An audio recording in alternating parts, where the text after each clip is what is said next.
This episode of the Buffalonian Podcast is brought to you by the CastSource Podcast Network, a podcast network built with and for entrepreneurs. We cover many genres, including sports, business, mental health, marketing, and entertainment, featuring podcasts such as Sports Bring People Together, Limitless, Saviors of the Metaverse, and The Athletic Mindset. Learn more at castsource.com/podcasts. Now, without further ado, let's get into the Buffalonian Podcast.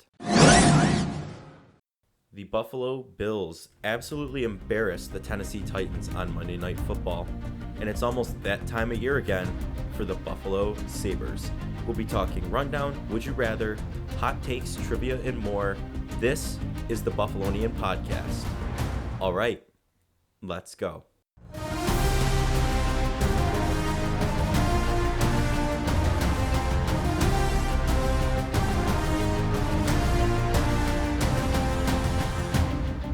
We are back with the Buffalonian Podcast.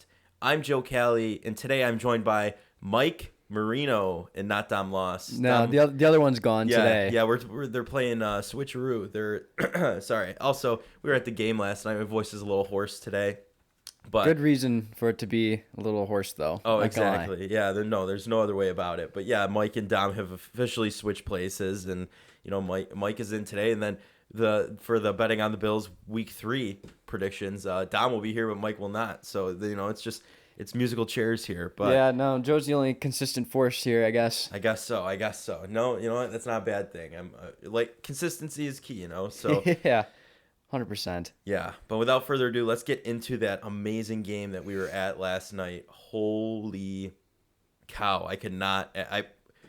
My eyes, I could not believe, watching that game. It was the perfect night, 63, no rain, just no wind either. It was perfect, and 41-7. Yeah. 41-7. No, I can't sit here and be like I expected that at all. Like the No. Titans, they've had our number the past few years, so I was a little like, Yeah. I think it's gonna be close. Ed Like, Oliver, Tim Settle out for Yeah. Derrick Henry too. yeah, we had some injuries. Like Derrick Henry's been able to run all over us, and we know last year we had some issue with stopping the run, like Yeah. Jonathan Taylor.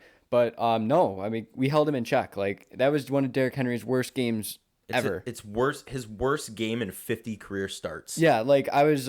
He was I watching- replaced, taken out of the game in the half. Yeah, because like his carries was his lowest in like 3 years. His yards per carry and overall yards were lowest in like 3 to 4 years. So that just shows how much we've schemed and been ready for this game, for this matchup. I would say, like Tremaine stepped up. He did. I think he did a very good job. No, of he wants that contract. keeping Henry in check.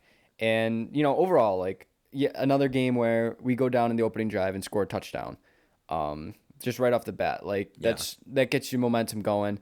And then I know going into halftime, it was only 17-7, so it was still a pretty close game. But Right. coming into the third quarter, it was just like there was like a fire, and we Yeah. just took off. Like And we were down on that side of the field where they were just constantly scoring in the Yeah. third quarter. And then we look, it's 30 something. It was the score before they went up to 41. yeah, And we're like, there's 3 minutes left in the third quarter. exactly. Like it And was the Titans weren't doing anything. No, it was remarkable because, like we said, no one expected us to just absolutely blow them out. But A lot of people thought it was going to be the opposite. They thought this would be the games the Bills would falter. One no, of them. I could have expected that. Like, Yeah. honestly, after this game, I have a lot of confidence going forward. Like that we can really go to anyone and Right. beat them. Because think about it, we beat the Rams 31-10. Mm-hmm. They were the team that just won the Super Bowl, so they were, the champs, the team to beat. Titans, they were the number 1 seed in the AFC last year. Yeah. So they were, in theory, the best team in the AFC last year. And we beat them 41-7. Mm-hmm. So to outscore opponents 72-17 I was in just your about first, to say that, in yeah. your first 2 games against 2 legit teams it just shows that this Bills team is like legit. Like I would say right now they're the team to beat, not just in the AFC but in the NFL. No, absolutely. People have been asking the question, are they truly that top tier team where, everyone has to go through them? I would say yes. I would say there's no question now. I think if you're a defensive coordinator for any team facing the Bills, you are scared. 100%. Because, I mean, we've had guys we had guys stepping up in that game. It's like, who are they? Like, first touchdown, Reggie Gilliam. Yeah, no, a fullback is a shift. The guy's literally a tight end. He slipped through a few tackles there, scored a touchdown. I mean, we had Jake Kumro got the start because Gabe Davis was He had out, an and he amazing made plays. catch on the sideline as well to move us into first down territory. It was fantastic. We know Mitch Morse went down early. He came back, luckily, but Van Rotten stepped in. He did a fine job. Yeah. And then Spencer Brown, obviously, he made it on time. I know he was stuck in traffic, just like everybody else. But that tweet was just too much. It was good to see that he made it on time. And the thing for me is, Dane Jackson getting that awful hit, granted by Tremaine Edmonds. We were just speaking highly of him. But, I mean, if we look at it as a whole here, he's moving his extremities. Like, there's no real damage done. Like, granted, there is damage, but nothing long lasting, and he'll be able to play again. It's not like Aaron Williams, if you remember that. Yeah, or Ryan Shazier for Pittsburgh. Yeah. No, it's very encouraging because at the time it was like we didn't know really what happened, and then you just see all these people crowding him, and then they bring the ambulance on, and it's like this is really serious. And did you see the Titans player flip him too? Yeah, I mean, watching the replay when he first got hit, he did like roll on his side and was like. Looked like banging his arm on the ground. Mm-hmm. But I think they did the right thing, just stabilize him, get the ambulance out there because neck injuries, head injuries, they're just so dangerous. You got to take so much precaution with it. Like, so it doesn't matter like how innocent the hit looks. Any hit up top, I think really they need to look into because luckily we were in the stands. We're like, this is hopefully just all precaution. Like they're just being extra careful with this. Right. Because like right now he's out of the hospital. And they're still evaluating him and everything, but he was able to walk out of the hospital. I believe he's home. And, McDermott, a lot of teammates after the game, they were saying like how in that moment it's more than just football. Like you're a human being at that point. And you just want that player to be healthy and okay. Does no one also my question is, isn't it courtesy to take a knee for an injury like that though? No one was kneeling. Normally you take the knee. I know, like, our whole team was out there surrounding him. Well, and, yeah, like, but normally the Titans players, like, even of the opposing team, you drop down and, like, just for a minute while he's... Yeah. Until he's gone. I mean, yeah, I don't know. Like, I think it might have been a little different. Like, on the field, maybe he was more, like, responsive and moving and stuff, and we just couldn't tell. Right. But either way, like, that's just so good to hear that, there's no neck or spinal injury there. Right. But we can expect him to probably be out for the next game. But even so... Don't rush him back, man. No. Just take your time. We need you for the long run. Right. And if you look at it, though, the starter stayed in for a while after that still. It was before Willis came out. Like, it was a couple drives that was before right before halftime, too. Yeah. Yeah. Because then the next play was a sack on Tannehill, and then just went to halftime. Mm-hmm. But, no, there were a few injuries that happened in this game, and, like... Yeah, I know Micah Hyde got banged up. Yeah. Jordan Phillips pulled his hammy had a or hamstring. something, whatever he did. And like we said, Morris went out, but he came back. Mm-hmm. So, yeah, in a game like that, I think it was really smart choice to take out Allen and all them because there's no need for a fluke injury to happen. No, because it was a blowout. We had the game in hand. You don't want to lose Diggs because you're already down Davis. And exactly. Then, yeah. We threw in James Cook, give him some touches. He actually was the Bills' leading rusher after that game. Yeah. Funny enough. Yeah. No, like I mean. I can't say I was overly impressed with James Cook. He had the one long run. Right. It was nice, but it's only a second NFL game. Yeah. So I have to give a little bit of a round of applause here for our cornerbacks, Elam and Benford. Mm-hmm. They stepped up and did a great job in my opinion. The Titans did nothing after Dane Jackson was out. Oh yeah. Couldn't throw it all in the third quarter. Oh, for sure. And to have two rookie, like even Elam was making great tackles. He moved up on that one where it was a screen pass. He came right up to Derrick Henry and wrapped around him and took him down. Yeah. So yeah. I think you're seeing promise, whereas against the Rams, it was more heavy on Benford's side of the scale. Mm-hmm. This was pretty decent on both of their parts, and I think that's something we were looking for and finally got. So now the depth that's there, is depth. You're not just throwing in rookies hoping for the best. You know, they can play. No, I would say the Rams and Titans matchup's a little different. I would say the Rams have more legit like targets. Like Cooper Kupp is a lock top 5 receiver, and Allen Robinson is a very reliable number 2 wide receiver. Could be a number 1 on some teams. Very well could be. Like Titans right now, their top receiver is a rookie, Traylon Burks, and then they have Robert Woods. But they're not of the same tier as the Rams offense. So we were able to keep Derrick Henry in check, and that's the most important thing. When Derrick Henry can't perform, their offense isn't performing. Right. And here's just the list of players on our defense that are injured going into the next game against Miami. So I'm going to say even like Trey White, I'm counting. Trey White, Dane Jackson, 2 cornerbacks. Mm-hmm. Micah Hyde, Jordan Phillips, Ed Oliver, and Tim Settle. That's a good chunk of guys now. And when you lose Jordan Phillips, if he's not, granted, he could have just pulled his hamstring. Like, we don't know the extent of the injury. But if you lose that, that's where this starts to get a little scary here, like pass rush wise. Yeah, no. Then you just have Greg Russo, who had a great game, by the way, and Von Miller. They were back there all the time on the outside, but no one coming up through the middle, really, other than Jones. You know what I mean? Like, that would really be the next. Yeah, so, I mean, this is what I'll take out of it. So, we got all these injuries, and we got a key divisional game coming up. So, I think you have to take Miami legit now after their comeback over Baltimore. You can't just be like, oh, this is Miami, easy win. No, you gotta take them serious now. Yeah. So I would say it's concerning that there's some injuries, but I think our coaching is going to prepare the guys well enough and get them ready to go. Plus, I think, our main way of success right now is through the offense.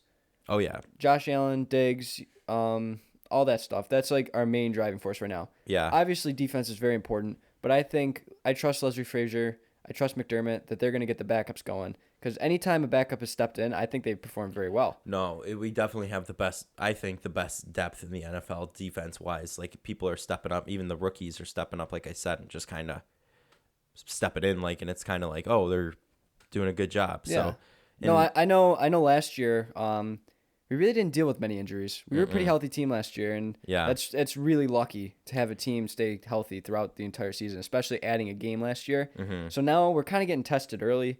But I guess if injuries strike, I would rather have it be now than say right in the beginning and the last 2 games of the season. We go clean for the going end into of the the playoffs. run. So, but no, like just overall, I was so impressed with the team. Like, I know you said you were talking about how well the corners played. I think another defensive player that stood out was Matt Milano. Oh, I was just about to say that. His pick six. The pick six was great. He was another one. I think he got banged up.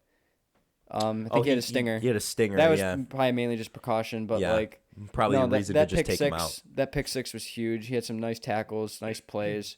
I know Edmonds. We were talking about Henry. He had a nice sack. Yeah. Because Henry missed the block actually on him, and he had a free ride. Yeah, he free pounded run right to through. Tannehill. Mm-hmm. So, that's just really good. And then, got to give a shout out to special teams. Yeah. Sam Martin's first punt with the Bills. As a Buffalo Bill, yeah. The receiver muffs it, and we get it back. And even his second punt, they muffed it again. Yeah. But Titans were able to recover.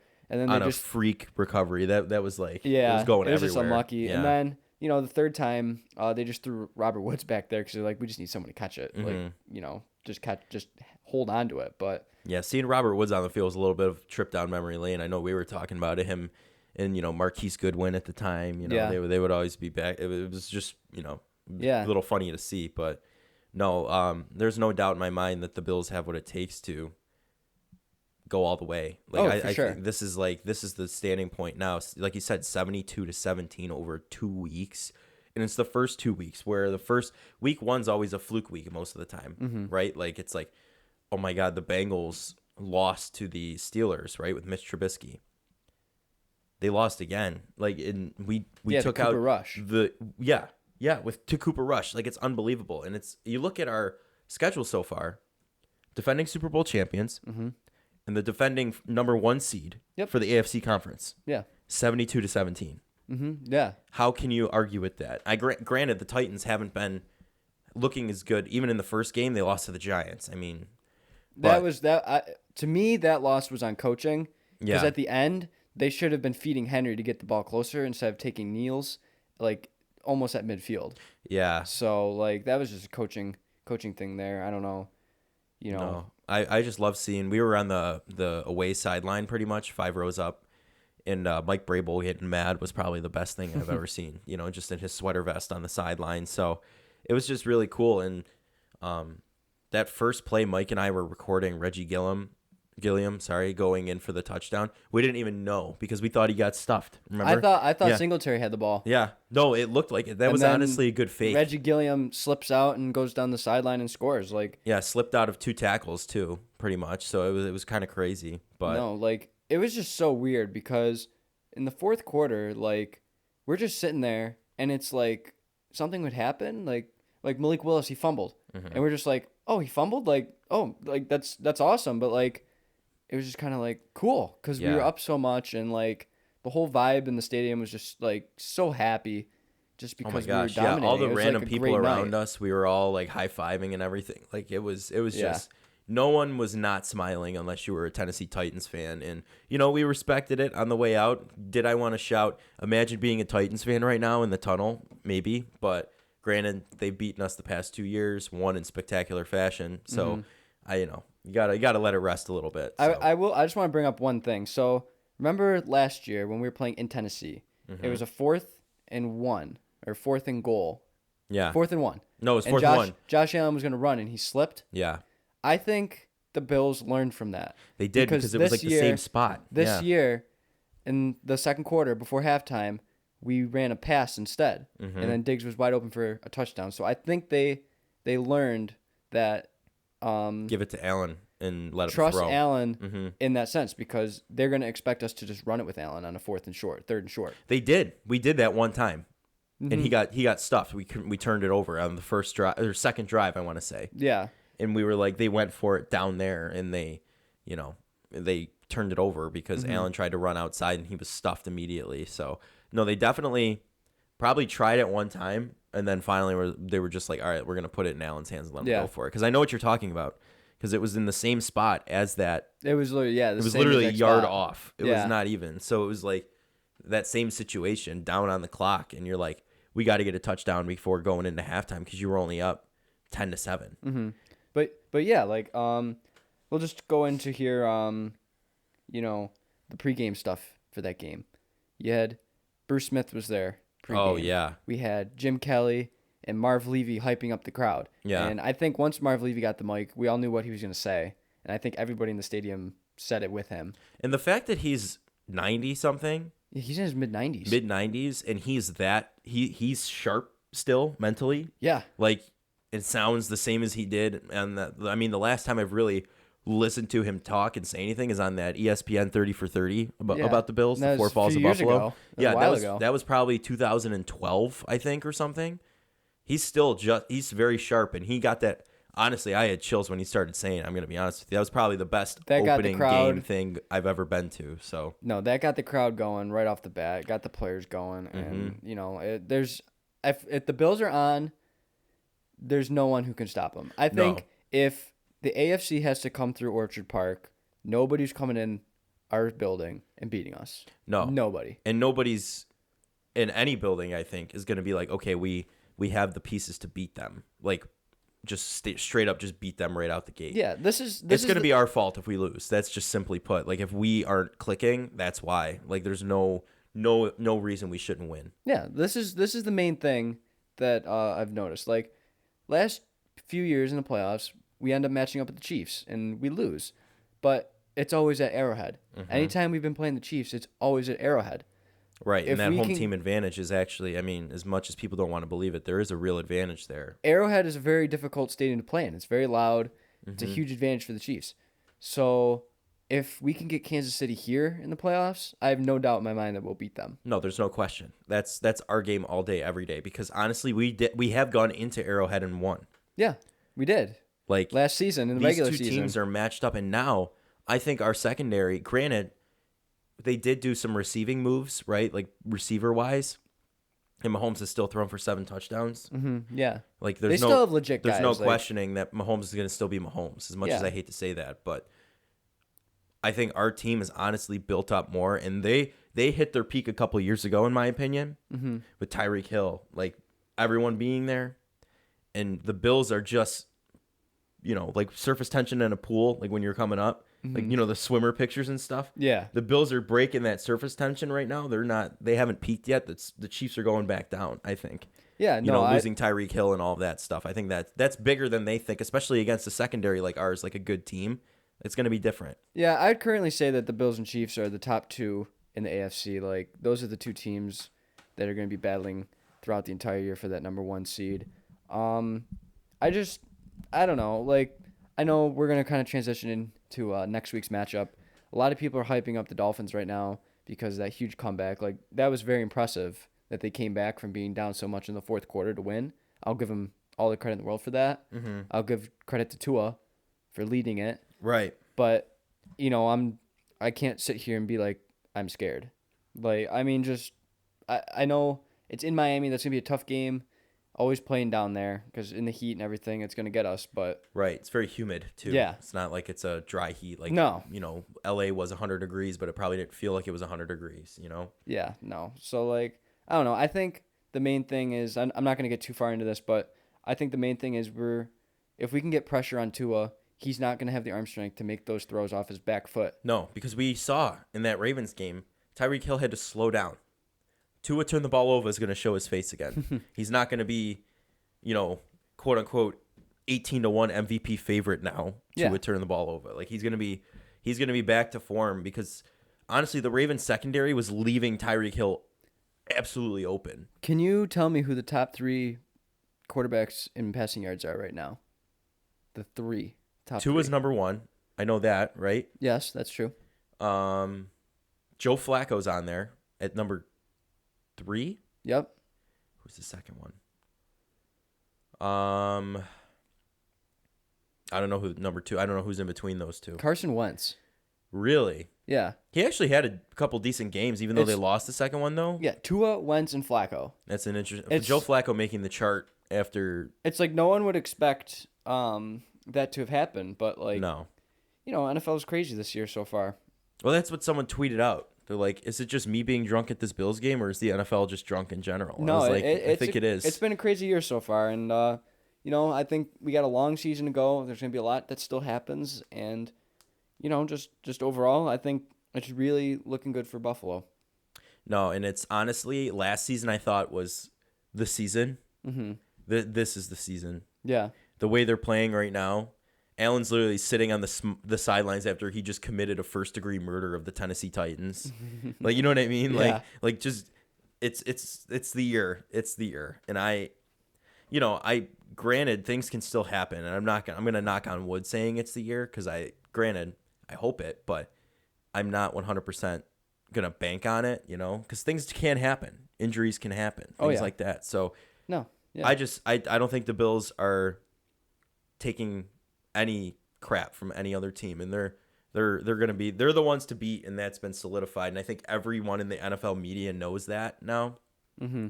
Where you had people like Nick Wright questioning it for the longest time. Yeah. And Josh Allen's ability. Granted, he was 68 point something % completion percentage last night, right? Not spectacular, but had a passer rating of 128. Yeah. Third highest, I think. I want to say Diggs had the highest PFF grade for wide receiver. I think he was over 90. I know that's kind of Dom's thing.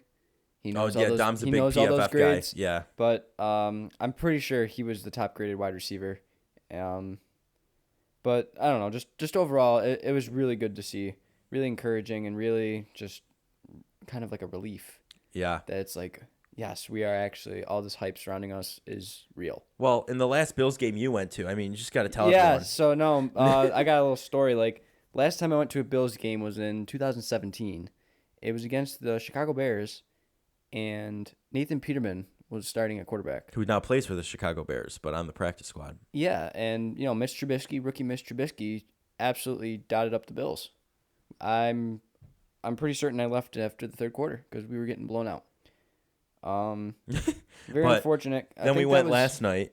And last night was the complete opposite. Yeah. We were blowing out the Titans. No, and people were leaving the stadium.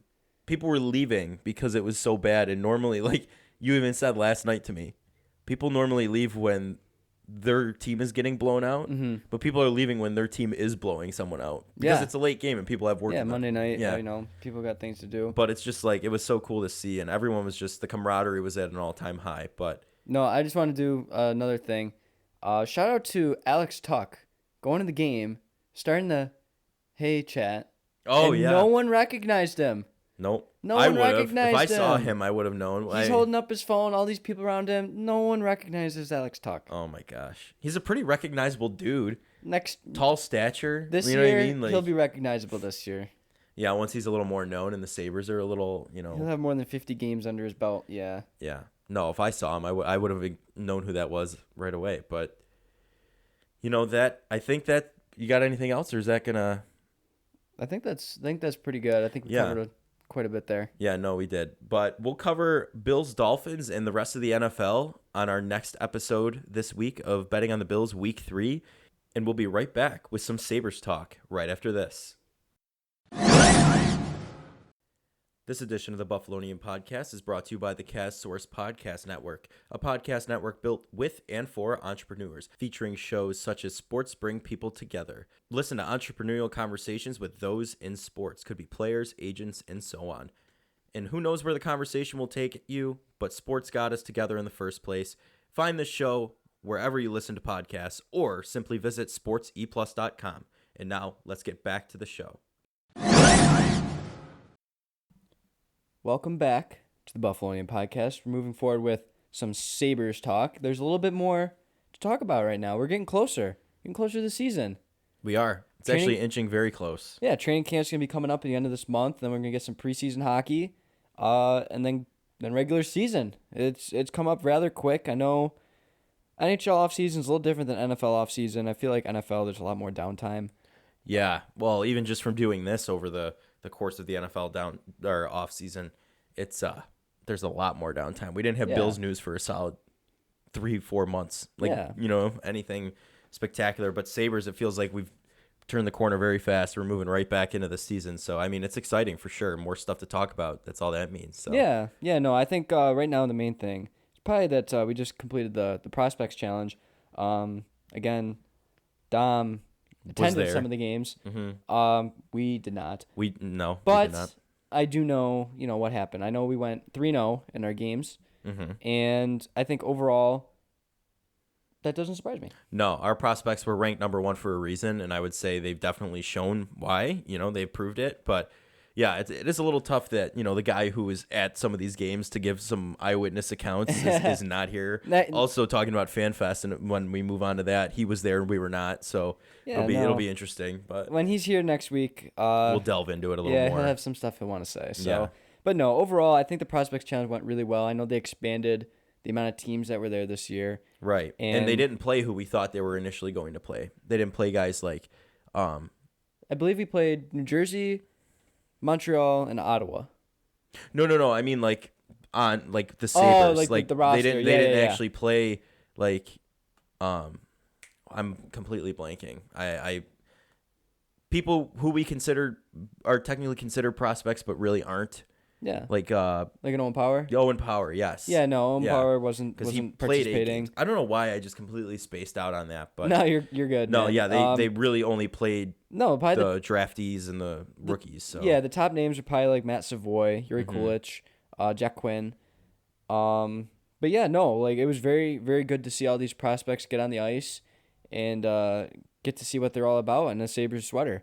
I think overall, the Sabres players that stood out, Matt Savoy, I think that's going to become a number steal. 1 overall pick. So, or not overall for us overall. I think that's going to become a steal. I know there's already been some comparisons about him being like a Danny Briere, and we already know how impactful Danny Briere was here. Should never left, but that's a different whole tangent. different story. Yeah. But no, I mean he's so good. I think he was playing on the top line. Just to be able to get him where we got him is truly remarkable. And Yuri Kulich, I know he was dealing with some injuries, I believe. I don't think he played in the first game. And then no one thought he was going to play at all. And then he ends up playing again. Yeah. And he performed really well. And then, obviously, Jack Quinn expected to be in the NHL roster full-time this year. Looked good. But just some of the other guys, like a Philip Sederqvist, Lucas Rosak, Oskari Laxkonen, those are guys where they weren't highly drafted. They're kind of I'm not going to say mid-tier prospects, but they're guys that it's going to take a while for them to get their shot in the NHL. And I think they performed very well too. Like, it just shows that we have such a deep prospect pool that these are guys who were playing very well, and who knows if they'll ever even wear a jersey, like, for the Sabres. Like, we don't know. It's just remarkable. And the one goalie we had, I think I'm not sure if he was just an invite. He doesn't have a contract. No, you're right. I did see that. Yeah, he's not signed by the Sabres. Thomas Suchanek. Let me see the name. Yeah, I think Suchanek. Yeah, he's from Czech Czech. or Suchanek. He's from Czech. He's 19 years old. He went undrafted. 19, younger than us. Can you believe that? We were born in 2003 here, so no, just he played very well. I think after he went undrafted, he said the Sabres actually reached out to him like the next day, or like that weekend, because they were interested in him. Yeah, and especially now, with what we're probably thinking, Eric Portillo will not sign with the Sabres. With him deciding to go back to college, he'll probably become a free agent. We can sign Suchanek to an entry-level deal. And it's probably a good move for just goalie depth. Yeah, I know. They're very encouraged about possibly giving him a contract, add depth to the prospects there, because we drafted Leinen in the second round this year, but that's just, he is very raw. Right. And he's going to need a lot of time to develop. Suchanek is another one. He's going to need a lot of time to develop if we give him a contract. But it's just another name to have in the prospect pool. You can never have enough prospects, because Devin Levi is still in college. Luukkonen, we still don't know what he can do in the NHL because he just hasn't been healthy to show. And honestly, just throw in that name, because I think they really liked him. And I think he played very well. Right. No, and can you imagine being just, an unsigned, undrafted just prospect, just showing up to play and then actually getting signed? Like, how crazy. This is the crazy thing to me. You look at like NFL, and you have guys like Dane Jackson. He was a 7th round pick and he was starting. Right. You guys like Levi Wallace, who was undrafted, he became a starter. Mm-hmm. It's just like a lot of the guys you draft, they end up making the roster. Yeah. And like a lot of undrafted guys make the roster. NHL, it takes a few years, even if you're a 1st round pick. No, because you got to play through the AHL, improve yourself there, and work your way up. Juniors, everything. Like, 1st round picks, it's hard to make the NHL. Let alone mid round, late round picks. This guy's undrafted. So his road to the NHL, I'm not saying he's like, the next Dominic Hasek, Ryan Miller. He doesn't even have a contract with this team yet. I'm just saying, the way he performed, I think he's worthy of getting a contract. Give him an entry-level deal. He can go back to Europe and play. He's only 19. There's no harm. No, yeah. At least in my opinion, there's no harm. No, no harm, no foul. If he's, like you said, free right now, you try him out and see what happens. Give him a contract, a cheap contract. We have the money for it. Deal. Yeah, we have the money for it. So try him out. And if he's fantastic, what a steal. You know what I mean? Like, what a steal. So I know, kind of continuing prospect talks here, our 7th round pick this year, Linus Stroiden. He signed an extension in the SHL that'll keep him over there through 2025.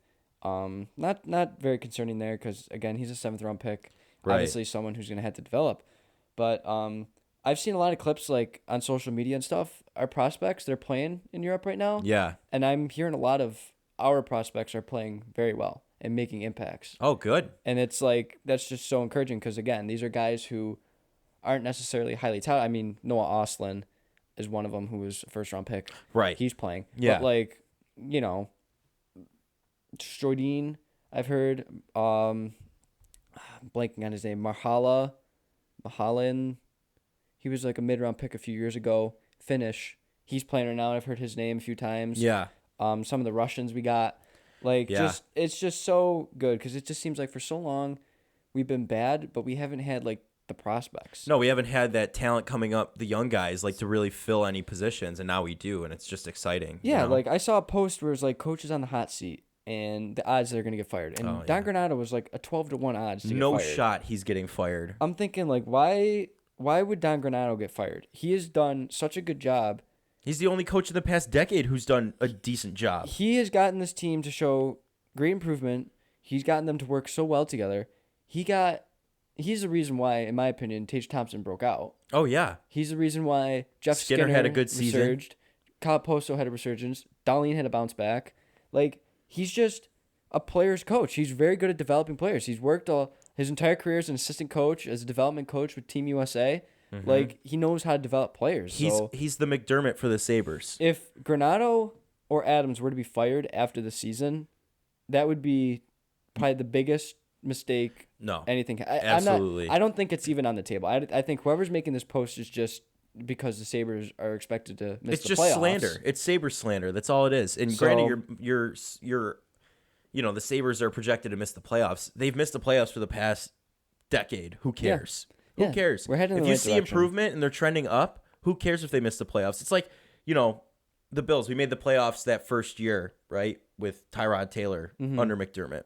Second year, we regressed to 6-10. Exactly. With the rookie quarterback, and we were rebuilding the team. That's exactly what, not the rookie part, but a lot of these younger guys and these prospects, we're rebuilding the Sabres from the ground up pretty much. And we're going to see that trending upwards like the Bills did. Maybe, hockey takes longer, so not as fast, but no, we're heading in the right direction. Yeah. And I think it's very encouraging because Sabres Fan Fest, that was also this past weekend. Just to see the amount of players that were down there, it was so cool because it's like we are getting, to me, Buffalo will always be a hockey town. Yes. And we talked about that before because I called it a football town. Yeah. No, Buffalo's a hockey town. So the Sabres are very important to this community. It's not that they don't care about the Sabres. It's just they had no reason to go watch them for the past few years. There's been no sign of life. Like Kruger, for the year the NHL got shut down with COVID, that year there was just nothing to be excited for with the Sabres. No, absolutely nothing. And coming in the COVID year when it was just we played Atlantic teams. And I'm gonna be honest with you, that was even worse. Yeah, and that's if most of you listening know, Mike and Dom are the two bigger Sabres fans, the three of us. I don't know, I never really had a reason to get into them. I used to play hockey, but then again, I just knew of the players. When Jack Eichel and Skinner first came around, that 11-game or 10-game win streak, that's when I really tuned in, and then they started losing, and I was like, all right, I'm done. I'm not worried about it. So yeah, now they're resurging, and I've gone to games with both Dom and Mike, and it's an atmosphere you want to be in, and I think more people are going to start to see that and come around. Yeah, no, FanFest was very packed, and it's very good because showing that this team cares about the community and wants to do things for their fans, and that the fans will actually come out. Didn't Kevin Adams run a 5K? He did participate in the 5K the next morning. Yeah, so, that's our GM. Yeah, running with the community and just being out there with the everyday people. Just overall, they had Q&As. I think the fans could ask players questions, just to see what they're like as a person. And all the players were very nice. All the autographs. We had some alumni down there. Yeah. All the different activities that they had. Again, I did not participate. I did not go and attend.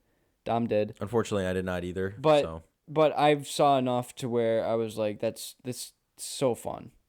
I kind of wish I did, looking back on it, but I was working, so I unfortunately couldn't go. But, so here's my question.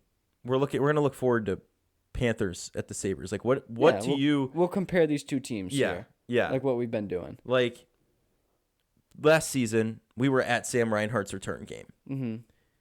We lost. Yes, badly. Is it where do you see the Sabres fitting in? Do you see them winning a game against them this year, or I don't know, what have the Sabres been doing that they did, and what would you you know what I mean? I don't know. So this is what I see difference wise between the Panthers and the Sabres. Sabres are a young team that's trying to feed a lot of prospects, give them a shot in the NHL, and they're just going to see what happens, They're just want to get results. They want to develop these guys. They're not focused on winning. Right. The Panthers last year I believe they won the President's Trophy. And I want to say I heard that. They were the top team, and they had all these stars. Huberdeau had over 100 points. You had Reinhart averaged over a point per game, I believe. You have Sasha Barkov. Aaron Ekblad was a former first overall pick. Mm-hmm. They had Mac Weir at the time. Very reliable, very good defenseman. And then you had two goalies in Sergei Bobrovsky, who's been a Vezina winning goaltender and has been arguably one of the best goalies of the past decade. And then you have a young goalie in Spencer Knight, who was a first-round pick. And for him to be as young as he is, to be getting as much time, for a goaltender, it's very impressive. Right. And I think the coaching was there. The right players were there. They had the right role players. And they just had a really good roster, top to bottom. For me, this year, I think they're still going to be a very competitive, very good team. They're still going to be a playoff team, top 3 in the Atlantic. Maybe the best team in the Atlantic. Mm-hmm. But I think they did take a step back, in a sense. They regressed a little bit. I mean, you look at some of the moves they made. Like, their big one, obviously, is acquiring Matt Tkachuk from Calgary. Yeah. They gave up Huberdeau. They gave up Weegar. They gave up a prospect. They gave And you up picks. think losing all of that is worth picking him up, you think? So, this is why Florida got rid of Huberdeau and Weegar. They're two guys who, Weegar's in his late 20s. Huberdeau might be 30 at this point. They were both in the final year of their contract, and they were going to get massive extensions. Like, Jonathan Huberdeau, I know he signed with Calgary. I'm just not sure what the contract is off the top of my head. I'll Do a quick find it Google real search quick. on that and get it up. But no, like Jonathan Huberdeau, he had a career year last year. He had over 100 points. Yeah, no, he signed an 8-year extension, $84 million. Oh, so wow. over $10 million per year. Yeah. And he's 30 years old. Same thing, Mac Weegar. He's in his late 20s. He probably wanted a long-term deal.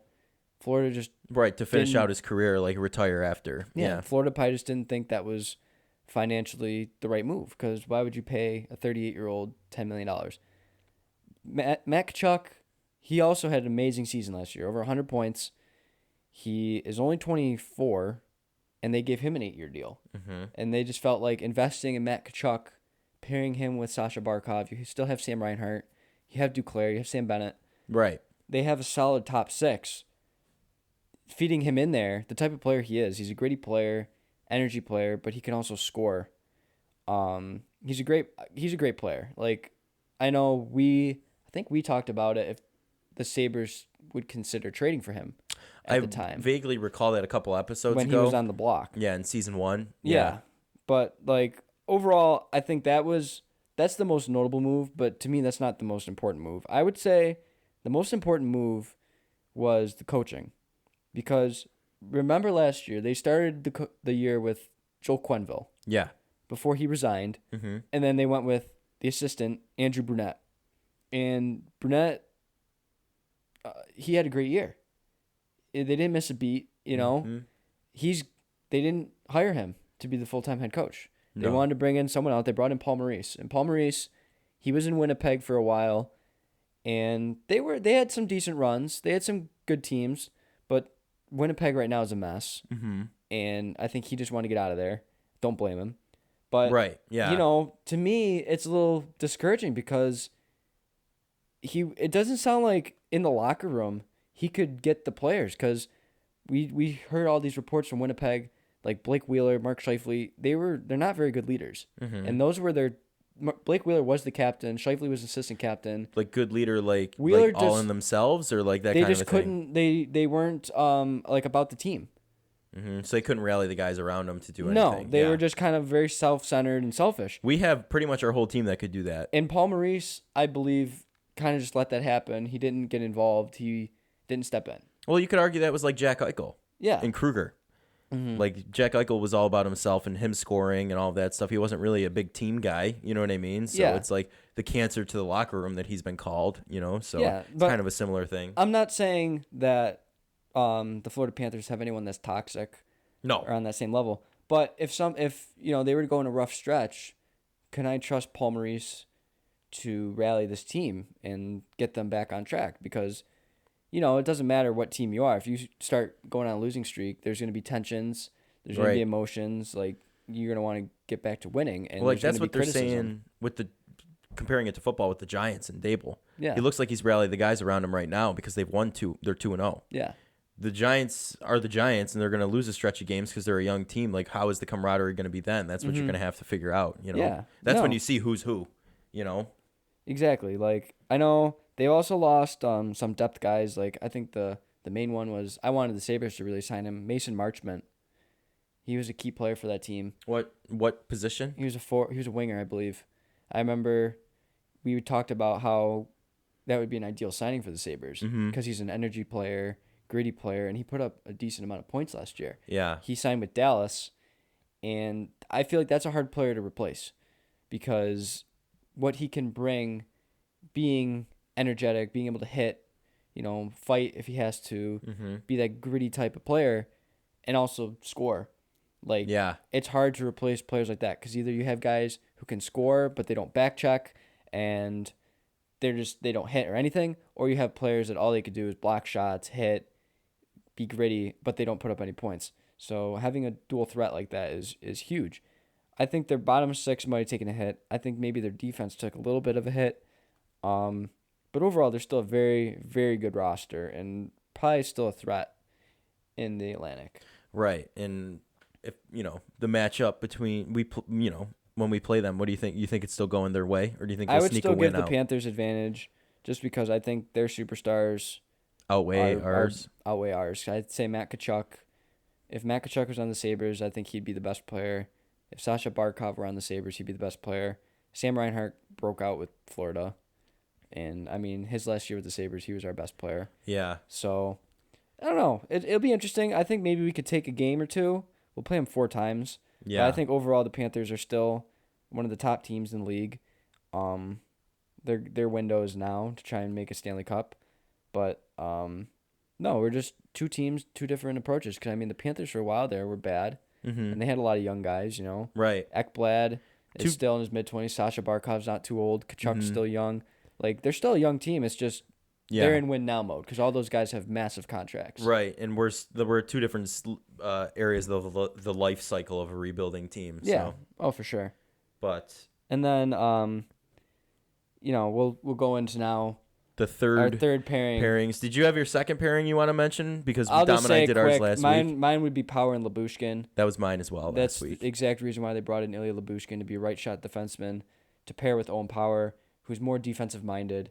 Right. They're gonna want Owen Power to play his game, so because he's very dominant with his game. Go up in the rush, make plays towards the net, do all that, and if you get caught, you have Lyubushkin back there who can cover for you. Right. And Lyubushkin, he'll be a good mentor, I believe, and kind of show him more defensive aspects to his game, and I think it'll help Owen Power become more well-rounded. So, that'd be my second pairing, and then I think our third might be the same. Third's probably the same. Mine's now Bryson and Yoki Haru. Yeah.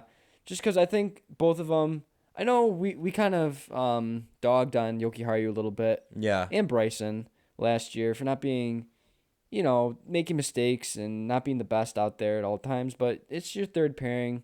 Get you probably, 15 minutes per night. We're going to be mainly heavy on our top 4 this season. Oh, yeah. So Bryson, he has an offensive mind. I know it didn't translate. I think he only had 10 points this year, 9 or 10 points. No, but he is more rounded on that offensive side. Yeah, he's a smaller guy. He likes to move the puck, jump up in the rush. Yoki Haru, he's kind of a two-way guy. He can kind of go up. Well, I think we even mentioned that he's shot. That equal offense and defensive mind. Like he's kind of in the middle. No, I know Dom would probably roll his eyes at this, but they're still both young defensemen. I could just picture him right now doing it. Like they still have that time to jump. Like, a lot of people thought Tage Thompson, he's played multiple years in the NHL now, and he hasn't showed anything. And now look at him break out, and now he's big signed, contract. Big contract. So there's still time for them. I think, to me, it'll be interesting because I could see a Casey Fitzgerald possibly edging out one of them because he had a decent amount of NHL time last year. Right shot defenseman, kind of more defensive minded, gritty player. Right. Another one we signed Cal Clegg. He came from Montreal, I want to say. Okay. He's a guy who's on a 2-way deal, so he can go down to Rochester. But if there's injuries, he can get called up. And I think he played some time in the NHL last year between LA and Montreal. He started the year with one and ended with the other. I'm not completely sure which way, but he's another guy, young defenseman who could have a shot at making this roster. Who's going to want to try and do it? Same with Jeremy Davies and all that. But right, so we could definitely throw some more people in there if it's not working out. Yeah, we have some. No, but right choices. now I'd say day one it's going to be Bryson, Yoki Haru. Yeah, Fitzgerald is the 7th. Right. No, I definitely Definitely agree with that. But that's going to do it, I think, for the Sabres topic. And we'll be right back with the rundown after this. This edition of the Buffalonian Podcast is brought to you by the Cast Source Podcast Network, a podcast network built with and for entrepreneurs, featuring shows such as Sports Bring People Together. Listen to entrepreneurial conversations with those in sports, could be players, agents, and so on. And who knows where the conversation will take you, but sports got us together in the first place. Find this show wherever you listen to podcasts, or simply visit sportseplus.com. And now, let's get back to the show.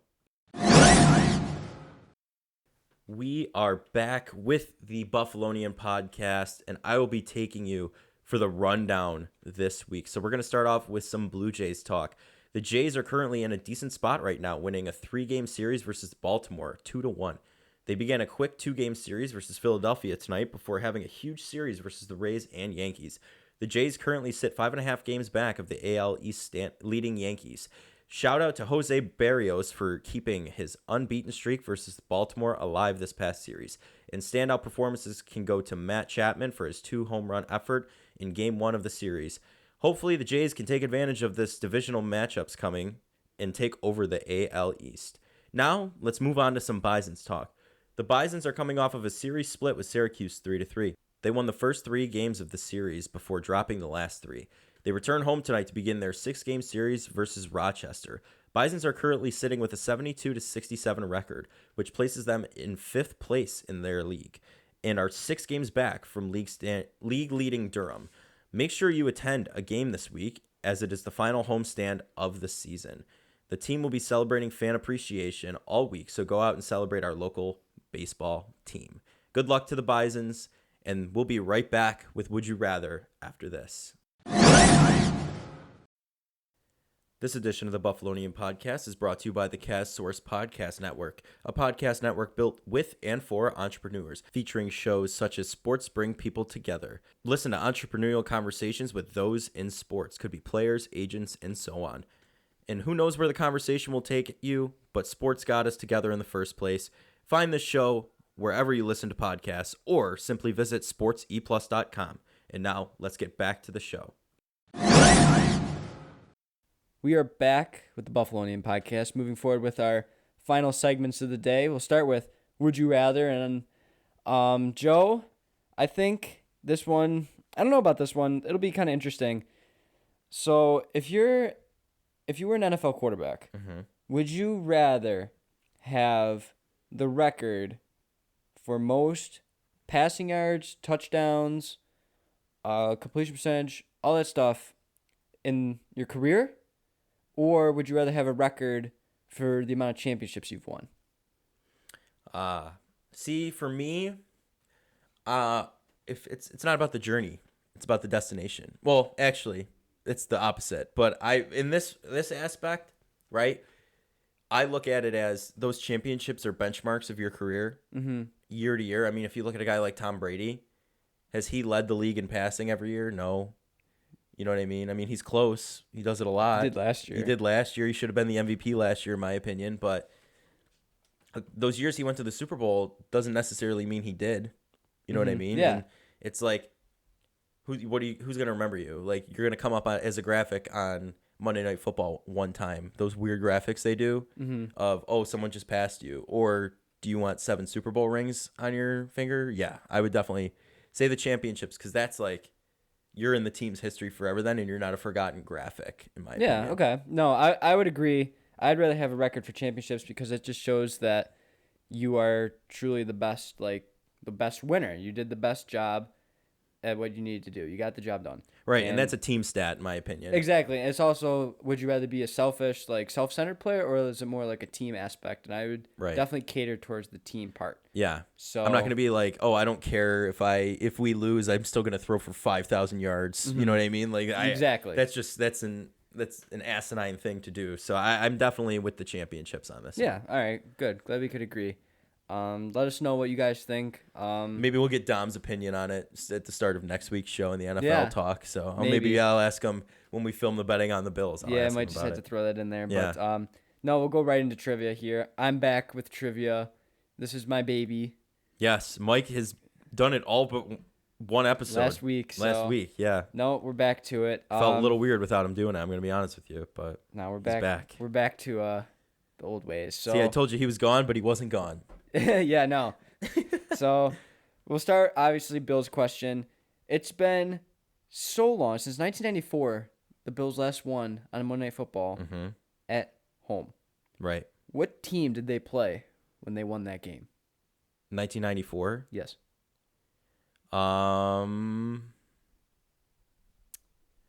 Shoot, who was it? Had to have been another good team because it's a primetime game. They won 27-20 against this team. I'm blanking. I don't know. I can't remember. The Denver Broncos. Oh, was it really? On September 26, 1994, they won 27-20. So Jim Kelly v. John Elway. Literally almost exact. Almost time exact, frame. like a week earlier, A week, pretty much. yeah, a week earlier. Yeah, Oh my God. so that's kind of weird. Yeah. So No, sorry. Yeah, I completely blanked out on that one. yeah, no, that's fine. And like I know we've been talking. I wasn't sure if you might know that because we were talking about that. I think at the game. I only knew the last win was in 1994. Yeah. That was I didn't know, but Yeah, so we'll go on to the Sabres trivia question. I would say there is a pretty high prospect in our pool who just had a birthday. Just yesterday, actually. Whose boy. birthday was it? Whose birthday was it? Just turned 21. High prospect, Highly touted prospect. highly touted, highly drafted, Highly drafted, highly touted, just turned 21. first draft pick. First round pick. Which pick? 8th overall? 8th overall. So is that our first pick? Yes, was. Matt Savoy. No. No. Who did we pick first? I thought we picked Savoy first. It's not a pick this year. Oh. Hang on. Dude, I have no idea. Is it? It's not locker room cancer, is it? It's Jack Quinn. Jack Quinn. It's Jack Quinn. Oh, that's right, because He was Fan 8th overall in Fest. 2020. Yeah. Don was talking about that. Yeah. You got to give him a happy birthday. Mm-hmm. at Fan No, Fest. he just turned Right. 21 yesterday, September That's 19th. crazy that they're our age. Yep, and he's an NHL player. Yeah. So Standing at a solid 6'5" and Jack Quinn's massive. not 6'5". Well, no, but, like, That's own power. yeah, but own I get power. what you mean. Yeah. I get what you mean. the genetics are not on our side, it looks like. No, so final question. This is a regional question. We'll do a little bit of a hometown one, Grand Island. Oh, good Lord. I think I'm not sure if I've asked this question before, but we all know obviously we're an island, so we need bridges. This will be a two-parter.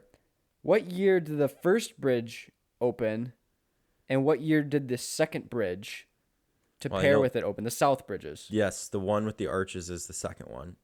And the ferry burned down or So sank. there's two bridges right now on the south. Like this is The just north the south. end and the south No, end. no. Oh. No, I'm talking just the south end. One bridge goes north, the other bridge goes south.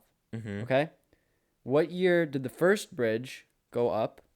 Because at one time there was only one bridge, and it was Mhm. just one lane on each side. Yes. And then eventually they made a second bridge so that each bridge was two lane. Was it in the 20th century? It was in the 20th century. 1930. That's very close. 1935. Oh, I when was it first right there. constructed, and then The the second one, one. 1953. Not too bad a guess. 1963. Oh, that's 10 years off. Yeah. Man. So Ballparking it. Not yeah, too bad. yeah. No, those were good guesses. Oh, man. Well, I miss tag team in the trivia with Dom. I'm going to be honest with you. But, we'll hopefully have everyone back for... He's not gone. He's just gone today. He's just gone today. Yeah. We'll hopefully have everyone back for next week. But that is going to do it for the Buffalonian podcast. I'm Joe Kelly, and today I've been joined by Mike Marino and not Dom Loss. But you know what? I can't even end the show the right way anymore. I can't be like, Dom, how do you always end these? So, Mike, how do you end these? Go Sabres. Go Sabres, go Bills.